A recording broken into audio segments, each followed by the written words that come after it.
नमस्कार दोस्तों। आज हम जानेंगे एक ऐसी अद्भुत और भावुक कथा जिसमें प्रेम, त्याग और भक्ति की शक्ति छुपी है। ये कहानी है माता सती से देवी पार्वती बनने की संपूर्ण कथा। वीडियो को अंत तक जरूर देखें, क्योंकि इस कहानी का अंत आपको हैरान कर देगा। प्राचीन समय की बात है, जब माता सती राजा दक्ष की पुत्री थी। माता सती बचपन से ही भगवान शिव की परम भक्त थी और उनसे विवाह करना चाहती थी। लेकिन उनके पिता दक्ष को भगवान शिव बिल्कुल पसंद नहीं थे।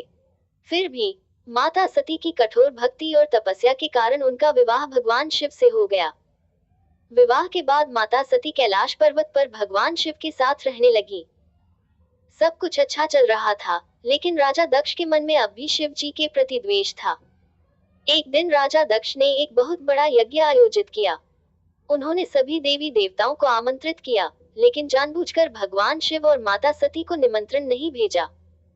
जब माता सती को इस यज्ञ के बारे में पता चला, तो उन्होंने वहां जाने की इच्छा जताई। भगवान शिव ने उन्हें समझाया कि बिना बुलाए जाना उचित नहीं है। लेकिन पिता के प्रेम में माता सती यज्ञ में पहुंच गई। जब वे वहां पहुंची, तो उन्होंने देखा कि किसी ने उनका स्वागत नहीं किया। इतना ही नहीं, उनके पिता दक्ष ने भगवान शिव का अपमान करना शुरू कर दिया। अपने पति का यह अपमान माता सती सहन नहीं कर सकी। उन्होंने क्रोध और दुख में आकर उसी यज्ञ की अग्नि में अपने शरीर का त्याग कर दिया।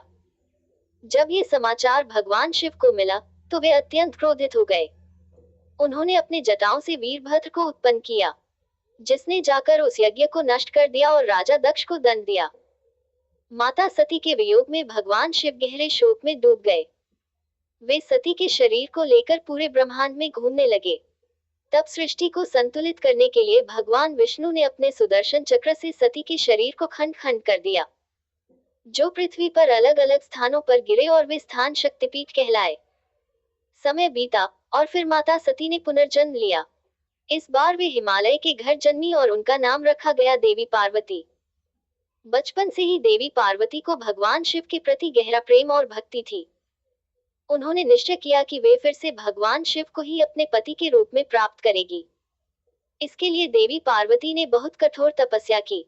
उन्होंने वर्षों तक जंगल में रहकर तप किया, भोजन तक त्याग दिया। उनकी इस कठिन तपस्या से प्रसन्न होकर अंततः भगवान शिव ने उन्हें दर्शन दिए और उन्हें अपनी पत्नी के रूप में स्वीकार किया।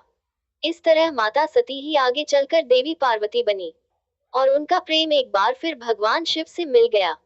ये कथा हमें सिखाती है कि सच्चा प्रेम, भक्ति और समर्पण कभी व्यर्थ नहीं जाता। चाहे कितनी भी कठिनाइयां क्यों न आए, सच्चे मन से किया गया प्रयास हमेशा सफल होता है। अगर आपको ये कथा पसंद आई हो तो वीडियो को लाइक, शेयर और सब्सक्राइब जरूर करें और कमेंट में हर हर महादेव जरूर लिखें।